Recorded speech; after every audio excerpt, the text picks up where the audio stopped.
explotar su primera bomba atómica en un desierto de Nuevo México el 16 de julio de 1945. Luego de estallar esta bomba, dejó un cráter de 18 metros de profundidad y de 1525 metros de ancho. La siguiente bomba lanzada fue una de uranio, U-235, y fue lanzada sobre la ciudad de Hiroshima.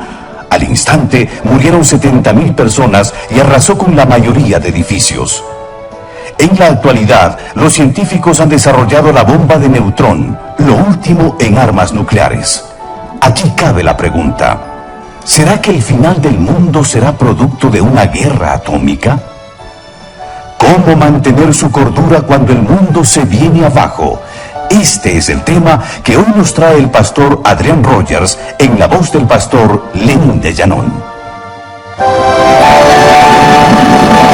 Cordiales saludos, apreciados amigos. Les invito a abrir sus Biblias en 2 de Pedro, capítulo 3, comenzando desde el versículo 10. Dice: pero el día del Señor vendrá como ladrón en la noche, en el cual los cielos pasarán con gran estruendo, y los elementos ardiendo serán deshechos, y la tierra y las obras que en ella hay serán quemadas. Puesto que todas estas cosas han de ser deshechas, ¿cómo no debéis vosotros andar en santa y piadosa manera de vivir, esperando y apresurándoos para la venida del día de Dios, en el cual los cielos encendiéndose serán deshechos, y los elementos, siendo quemados, se fundirán? Pero nosotros esperamos, según sus promesas, cielos nuevos y tierra nueva, en los cuales mora la justicia. Por lo cual, oh amados, estando en espera de estas cosas, procurad con diligencia ser hallados por él sin mancha e irreprensibles, en paz. Y tened entendido que la paciencia de nuestro Señor es para salvación. Como también nuestro amado hermano Pablo, según la sabiduría que le ha sido dada, os ha escrito, casi en todas sus epístolas, hablando en ellas de estas cosas, entre las cuales hay algunas difíciles de entender, las cuales los indoctos e inconstantes tuercen, como también las otras escrituras, para su propia perdición. Así que vosotros, oh amados, sabiéndolo de antemano, guardaos, no sea que, arrastrados por el error de los inicuos, caigáis de vuestra firmeza. Antes bien, creced en la gracia y el conocimiento de nuestro Señor y Salvador Jesucristo. A Él sea gloria, ahora y hasta el día de la eternidad. Amén. Hasta aquí la palabra de Dios. La era atómica nació el 2 de diciembre de 1942 a las 3:36 de la tarde bajo un estadio abandonado, el Stack Field de Chicago. Unos científicos trabajaban en ese edificio y ellos produjeron la primera reacción atómica en cadena. Desde esa ocasión era teóricamente posible construir una bomba atómica. Luego, Estados Unidos hizo explotar la primera bomba atómica el 16 de julio de 1945 a las 5:20 de la mañana en el árido desierto aproximadamente 50 millas de Alamogordo en Nuevo México. Esa bomba estaba montada en una enorme torre de acero con barras de 10 pulgadas que pesaban 90 libras por pie. Cuando la bomba explotó, la torre se evaporizó. Sus escombros fueron lanzados 7 millas en el aire. La bomba dejó un cráter de 18 metros de profundidad y 1.525 metros de anchura. 5,5 kilómetros a su alrededor. La tierra hirvió y quedó fundida como vidrio.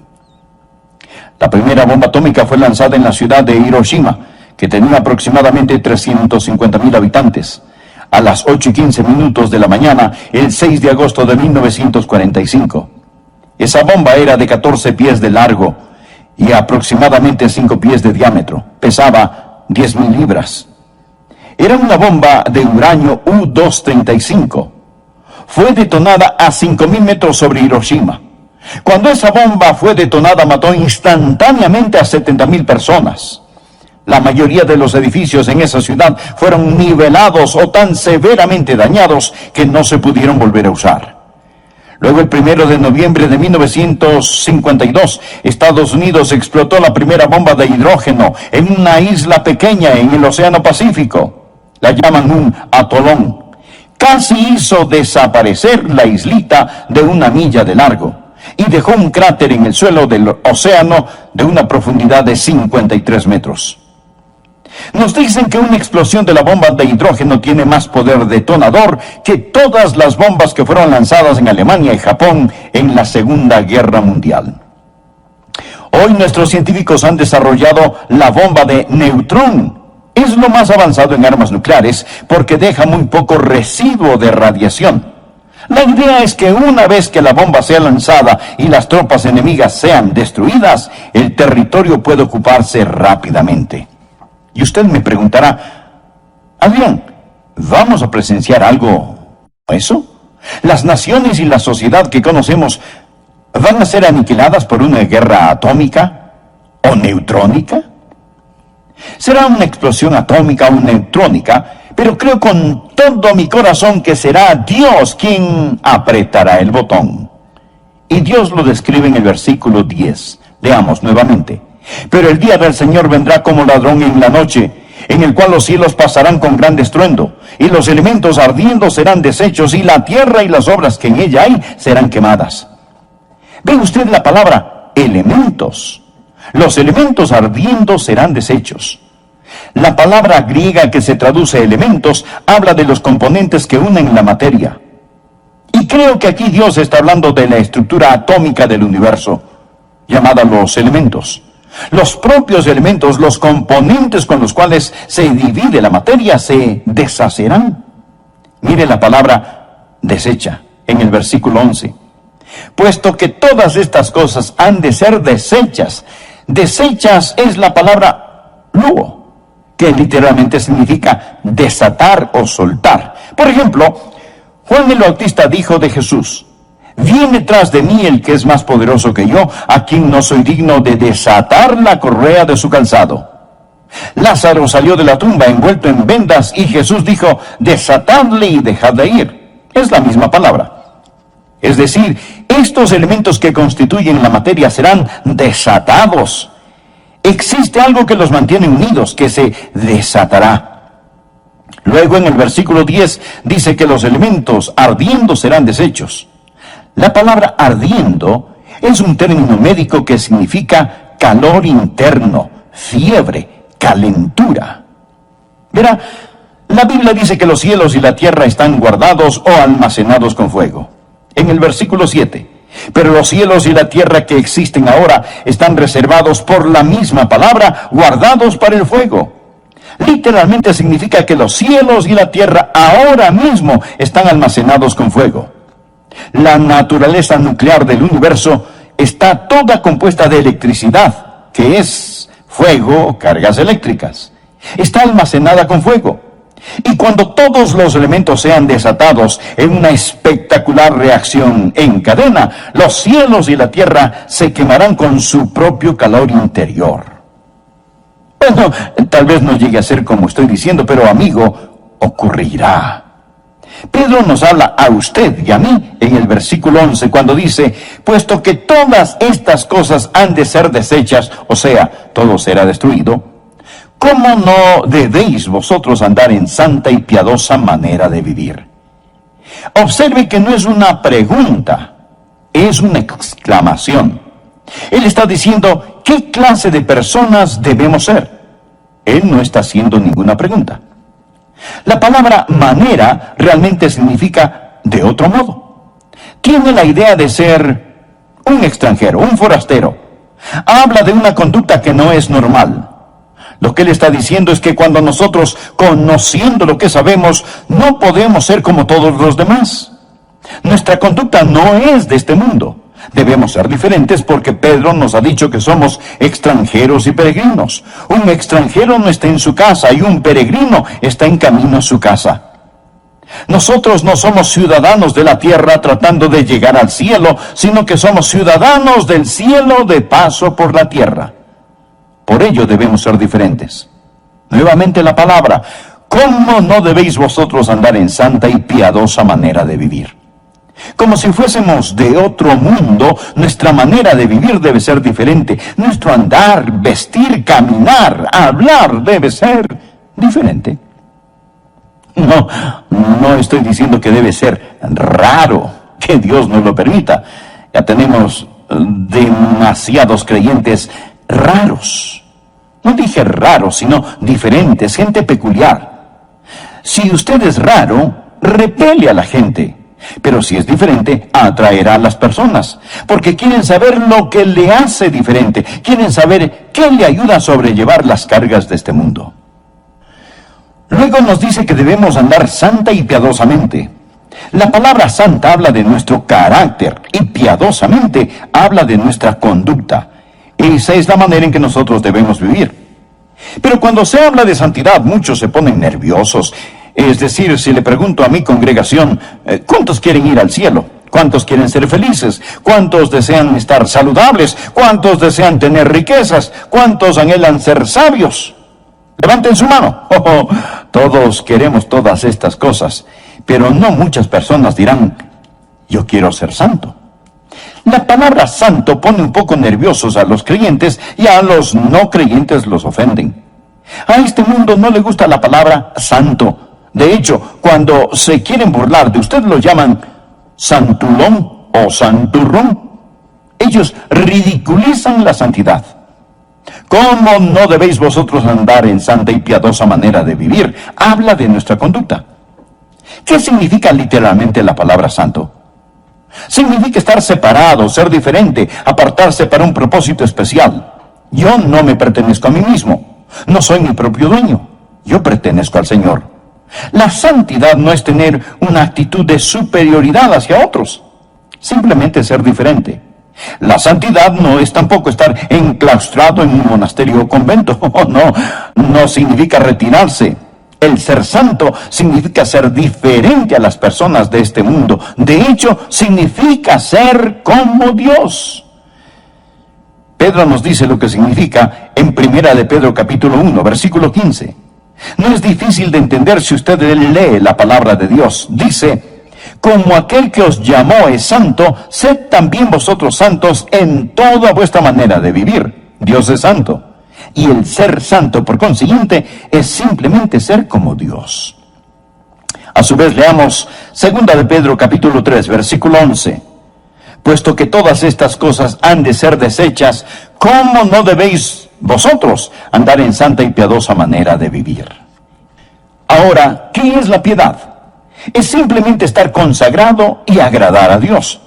Si usted agrada a Dios, no importa a quién desagrade.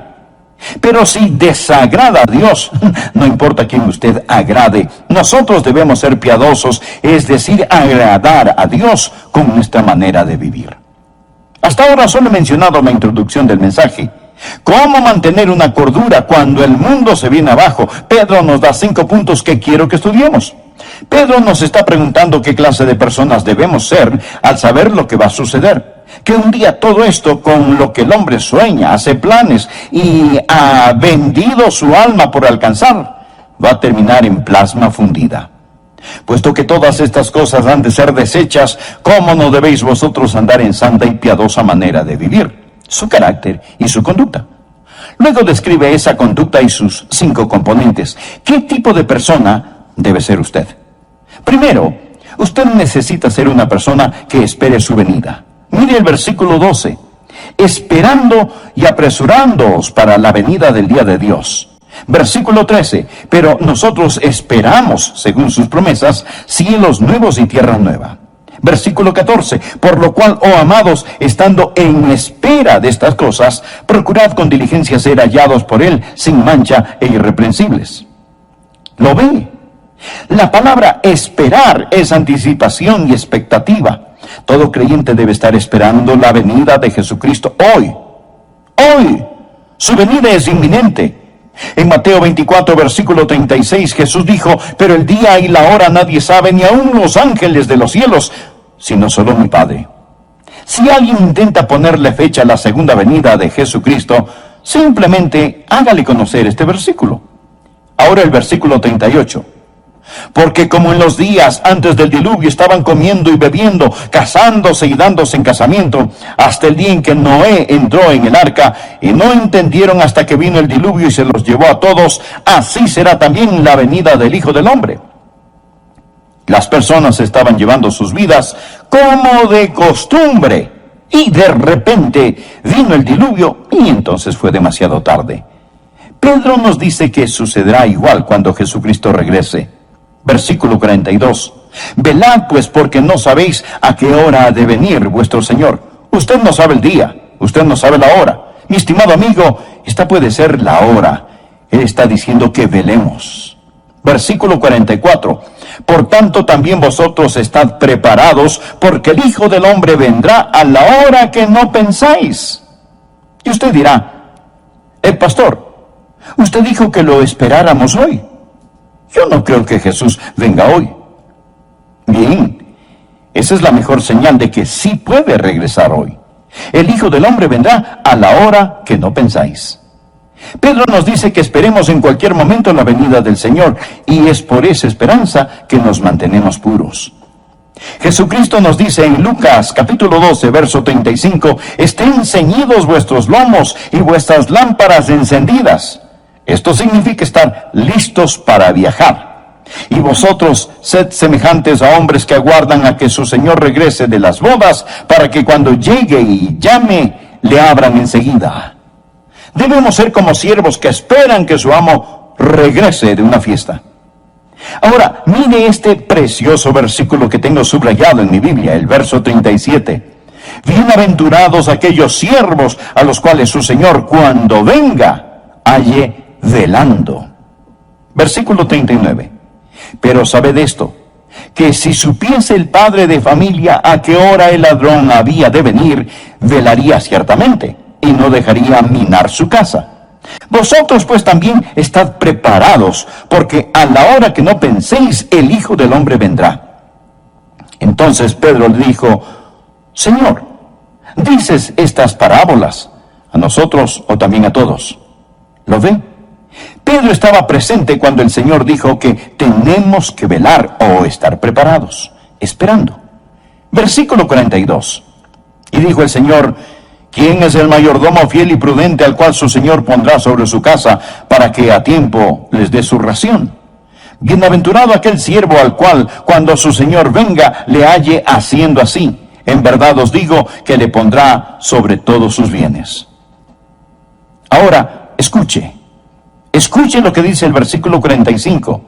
Mas si aquel siervo dijere en su corazón, mi Señor tarda en venir, y comenzare a golpear a los criados y a las criadas, y a comer y beber y embriagarse, vendrá el Señor de aquel siervo en día que éste no espera, y a la hora que no sabe, y le castigará duramente, y le pondrá con los infieles.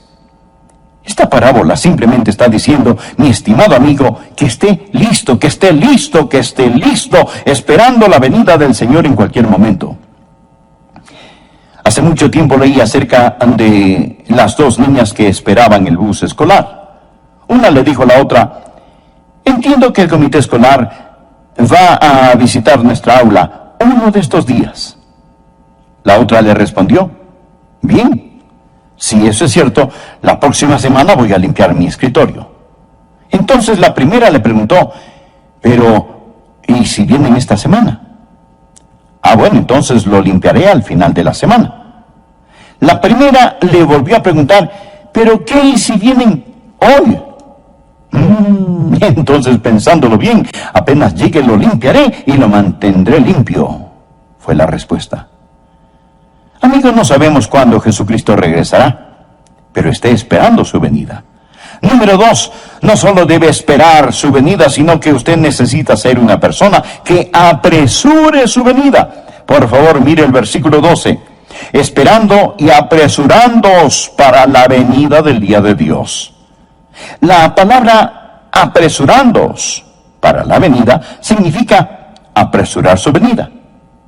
Verifiqué con Vincent, un erudito del idioma griego, y él dice que esta palabra apresurándoos literalmente significa causar que el Señor, el día del Señor, venga al ayudar a cumplir las condiciones sin las cuales no puede darse.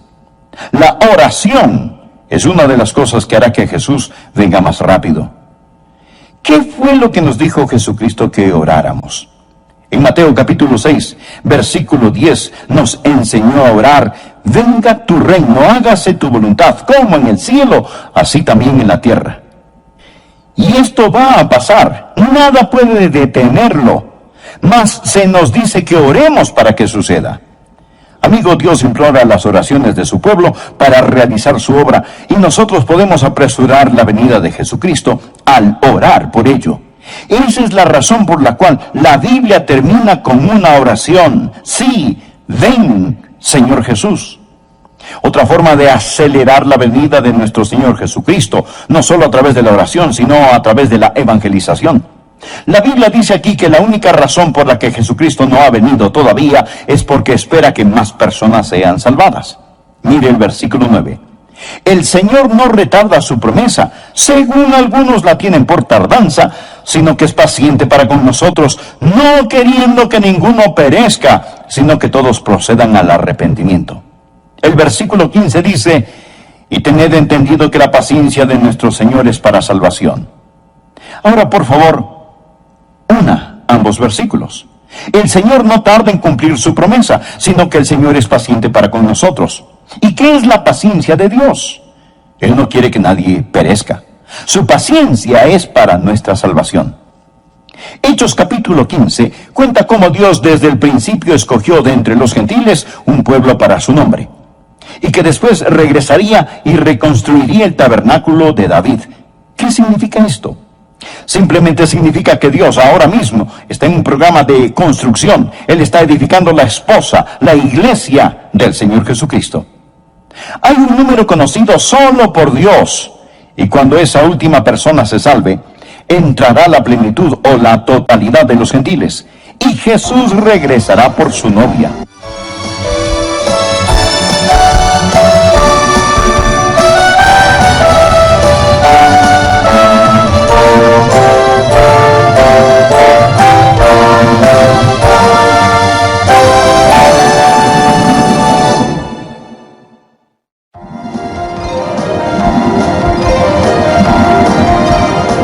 Nosotros no somos ciudadanos de la tierra tratando de llegar al cielo, sino que somos ciudadanos del cielo de paso por la tierra. Por ello debemos ser diferentes. Nuevamente la palabra: ¿cómo no debéis vosotros andar en santa y piadosa manera de vivir? Como si fuésemos de otro mundo, nuestra manera de vivir debe ser diferente. Nuestro andar, vestir, caminar, hablar debe ser diferente.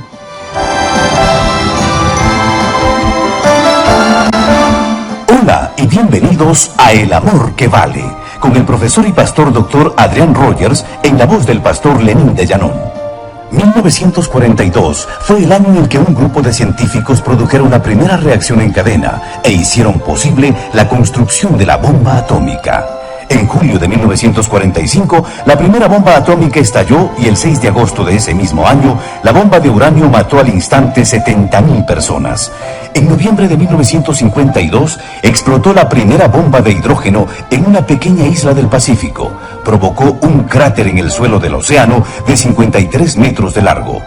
La bomba de hidrógeno tiene más poder detonador que todas las bombas que fueron lanzadas en la Segunda Guerra Mundial juntas.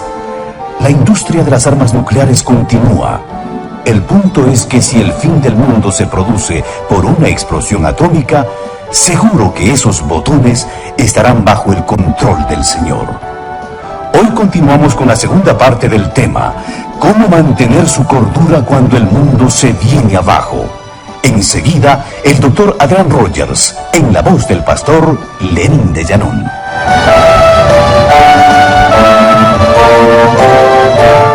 La palabra santo pone un poco nerviosos a los creyentes y a los no creyentes los ofenden. Es decir, si le pregunto a mi congregación, ¿cuántos quieren ir al cielo? ¿Cuántos quieren ser felices? ¿Cuántos desean estar saludables? ¿Cuántos desean tener riquezas? ¿Cuántos anhelan ser sabios? Levanten su mano. Todos queremos todas estas cosas, pero no muchas personas dirán: yo quiero ser santo. La palabra santo pone un poco nerviosos a los creyentes y a los no creyentes los ofenden. A este mundo no le gusta la palabra santo. De hecho, cuando se quieren burlar de usted lo llaman santulón o santurrón. Ellos ridiculizan la santidad. ¿Cómo no debéis vosotros andar en santa y piadosa manera de vivir? Habla de nuestra conducta. ¿Qué significa literalmente la palabra santo? Significa estar separado, ser diferente, apartarse para un propósito especial. Yo no me pertenezco a mí mismo. No soy mi propio dueño. Yo pertenezco al Señor.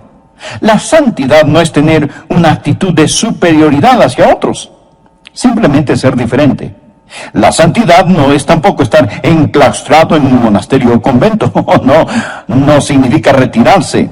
El ser santo significa ser diferente a las personas de este mundo. De hecho, significa ser como Dios.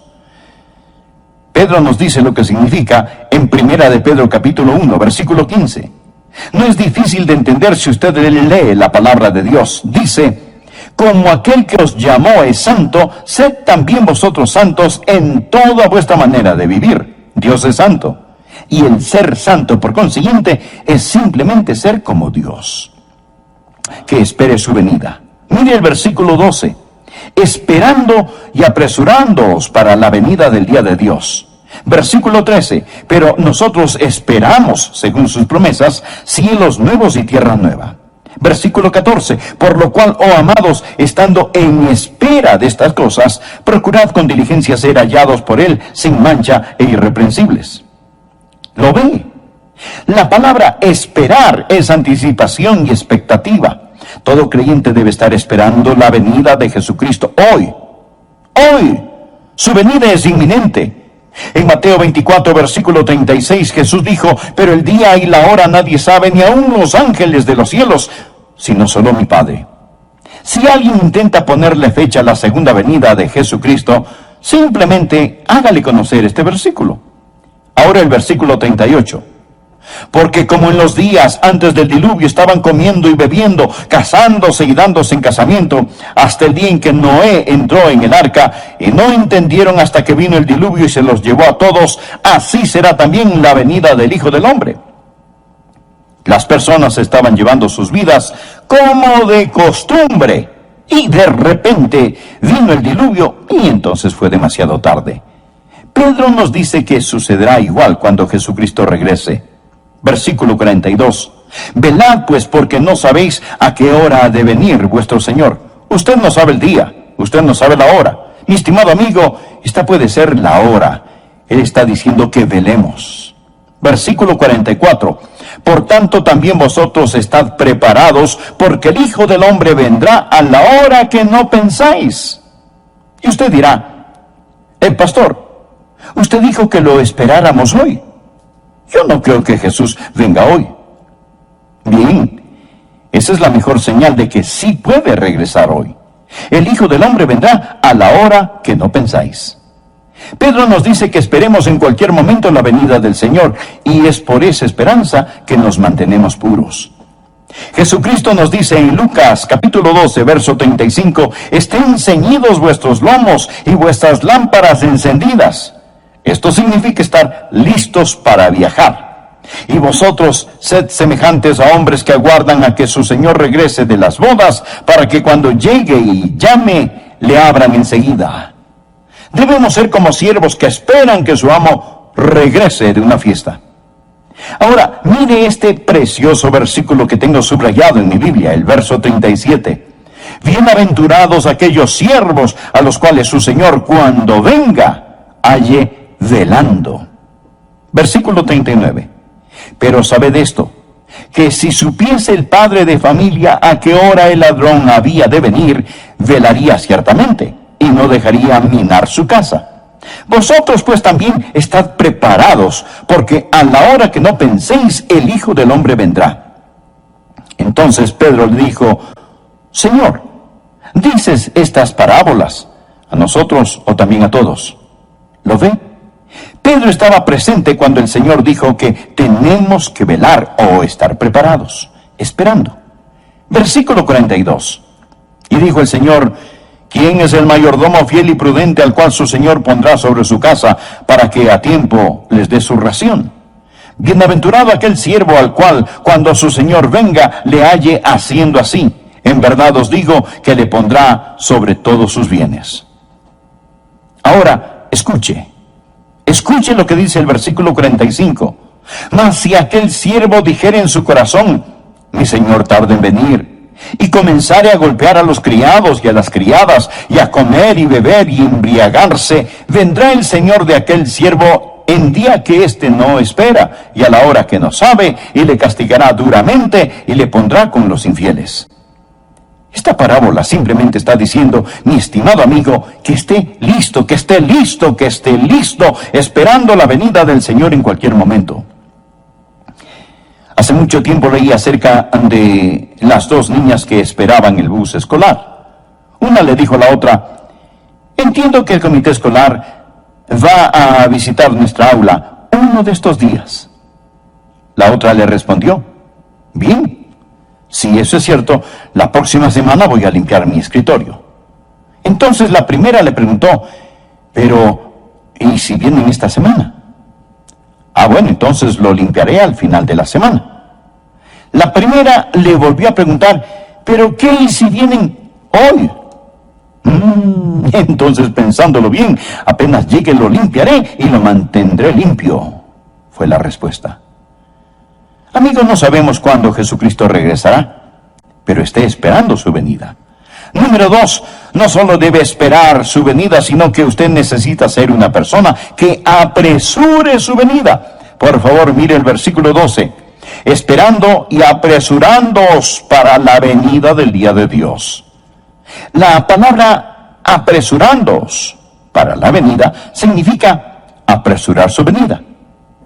Verifiqué con Vincent, un erudito del idioma griego, y él dice que esta palabra apresurándoos literalmente significa causar que el Señor, el día del Señor, venga al ayudar a cumplir las condiciones sin las cuales no puede darse. La oración es una de las cosas que hará que Jesús venga más rápido. ¿Qué fue lo que nos dijo Jesucristo que oráramos? En Mateo capítulo 6, versículo 10, nos enseñó a orar, venga tu reino, hágase tu voluntad, como en el cielo, así también en la tierra. Y esto va a pasar, nada puede detenerlo, mas se nos dice que oremos para que suceda. Amigo, Dios implora las oraciones de su pueblo para realizar su obra, y nosotros podemos apresurar la venida de Jesucristo al orar por ello.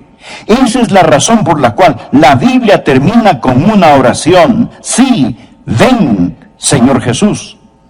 Otra forma de acelerar la venida de nuestro Señor Jesucristo, no solo a través de la oración, sino a través de la evangelización. La Biblia dice aquí que la única razón por la que Jesucristo no ha venido todavía es porque espera que más personas sean salvadas. Mire el versículo 9. El Señor no retarda su promesa, según algunos la tienen por tardanza, sino que es paciente para con nosotros, no queriendo que ninguno perezca, sino que todos procedan al arrepentimiento. El versículo 15 dice, y tened entendido que la paciencia de nuestro Señor es para salvación. Ahora, por favor, ambos versículos. El Señor no tarda en cumplir su promesa, sino que el Señor es paciente para con nosotros. ¿Y qué es la paciencia de Dios? Él no quiere que nadie perezca. Su paciencia es para nuestra salvación. Hechos capítulo 15 cuenta cómo Dios desde el principio escogió de entre los gentiles un pueblo para su nombre, y que después regresaría y reconstruiría el tabernáculo de David. ¿Qué significa esto? Simplemente significa que Dios ahora mismo está en un programa de construcción. Él está edificando la esposa, la iglesia del Señor Jesucristo. Hay un número conocido solo por Dios, y cuando esa última persona se salve, entrará la plenitud o la totalidad de los gentiles, y Jesús regresará por su novia. Tal vez hoy se salve la última persona. ¿Quién sabe, amigo?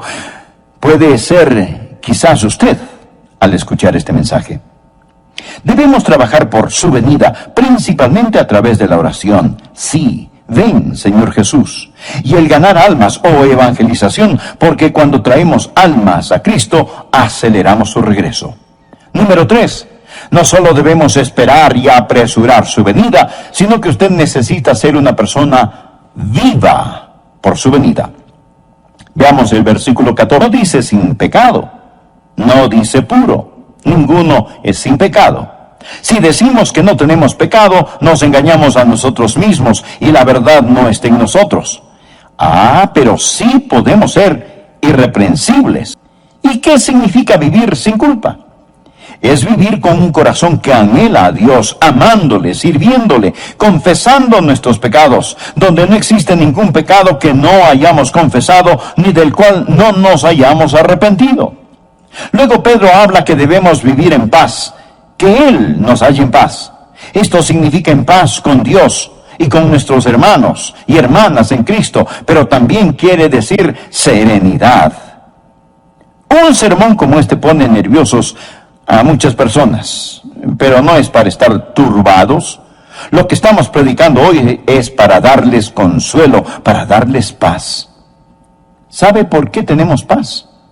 Porque somos los únicos que realmente sabemos lo que va a pasar. Existen 3 categorías de personas en el mundo: los que tienen miedo, los que no saben lo suficiente como para tener miedo, y los que conocen su Biblia. Estimado amigo, tenga la paz de Dios y la pureza de Dios. Viva para su venida. Uno de estos días, pronto y muy pronto, Él va a aparecer. ¿Cómo puede mantenerse puro? ¿Cómo puede estar sin culpa?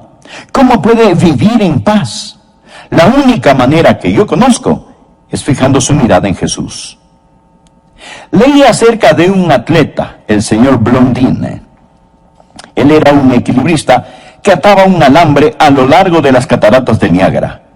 Y sobre las rugientes cataratas, este hombre caminaba sin una red de seguridad sobre ese alambre de un extremo a otro. En una entrevista le preguntaron que cuál era su técnica. Él respondió: yo pongo una gran estrella plateada sobre la otra plataforma a la cual camino y nunca quito mi mirada de esta. Necesitamos poner nuestra mirada en el Señor Jesucristo y no quitarla, porque la Biblia dice: y todo aquel que tiene esta esperanza en Él se purifica a sí mismo, así como Él es puro. Y esa es la forma en que debemos estar viviendo en estos últimos días, viviendo por su regreso. Cuarto, no solo debemos vivir por su venida, sino que usted necesita ser una persona que estudia acerca de su venida. Versículo 16. Casi en todas sus epístolas, hablando en ellas de estas cosas, Pablo escribió sobre esto una y otra vez, entre las cuales hay algunas difíciles de entender, las cuales los indoctos e inconstantes tuercen, como también las otras escrituras, para su propia perdición. No piense que usted puede tomar una Biblia, hojear sus páginas y entenderla. Oh, no, de ninguna manera. Pedro dice que Pablo escribió sobre la segunda venida de Jesús, pero Simón Pedro, un apóstol lleno del Espíritu Santo, dijo que hay algunas cosas difíciles de entender. ¿Ha tenido usted alguna vez dificultad en entender las Escrituras? Permítame decirle, mi amigo, que está en buena compañía.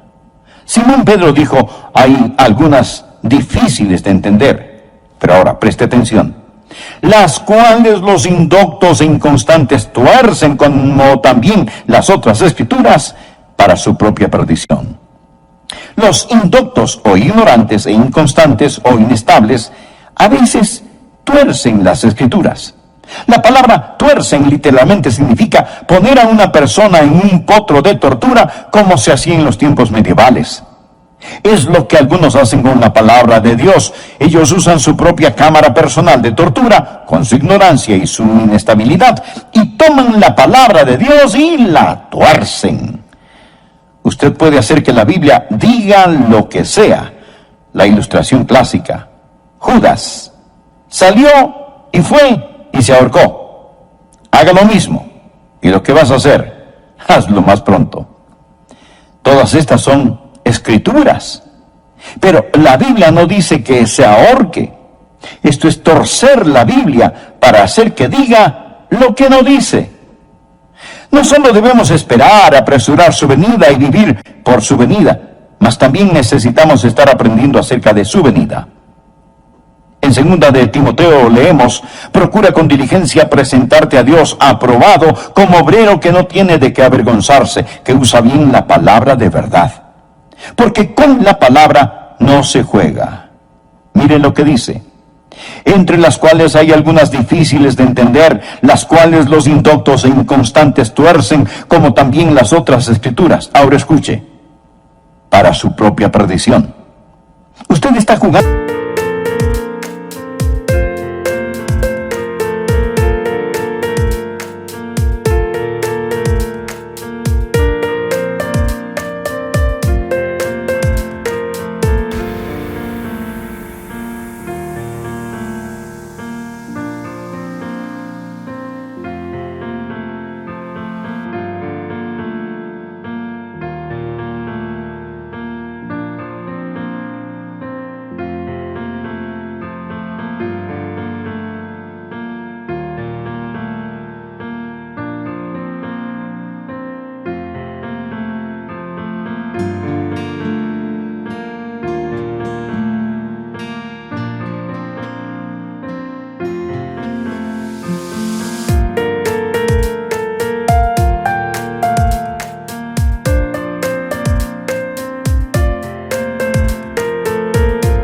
Con dinamita.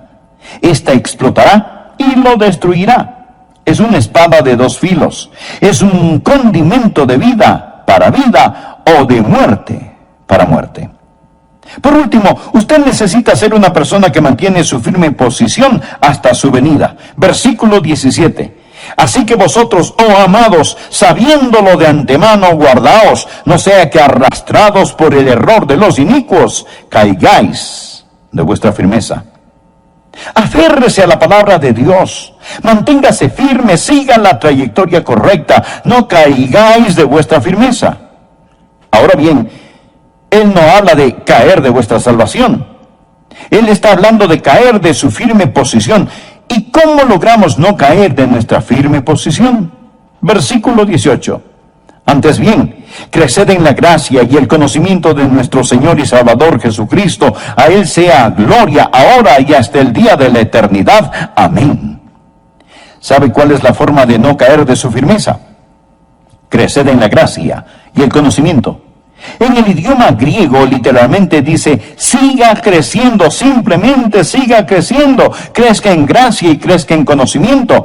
La gracia sin el conocimiento lo hará demasiado suave y el conocimiento sin gracia lo hará demasiado duro. Creced en la gracia y el conocimiento de nuestro Señor y Salvador Jesucristo. Amigos, lo que le pasa a mucha gente es que pasan adelante, se salvan y luego se duermen. Y con razón se caen. Ellos no siguen creciendo. Siga creciendo en la gracia y el conocimiento de nuestro Señor y Salvador Jesucristo. Amo la conclusión de este versículo. A Él sea gloria ahora y hasta el día de la eternidad. Amén. ¿Está usted listo para la venida de Jesucristo? ¿Lo está? Alístese, prepárese. Puesto que todas estas cosas han de ser deshechas, ¿cómo no debéis vosotros andar en santa y piadosa manera de vivir, esperando y apresurándoos para la venida del día de Dios? Si usted solo vive para este mundo, si sigue a Satanás, está siguiendo un perdedor. Los reinos de este mundo se convertirán en los reinos de nuestro Dios y su Cristo. A Él sea la gloria ahora y hasta el día de la eternidad. Amén. Amigo, no siga a un perdedor, arrepiéntase y entréguese a Jesús.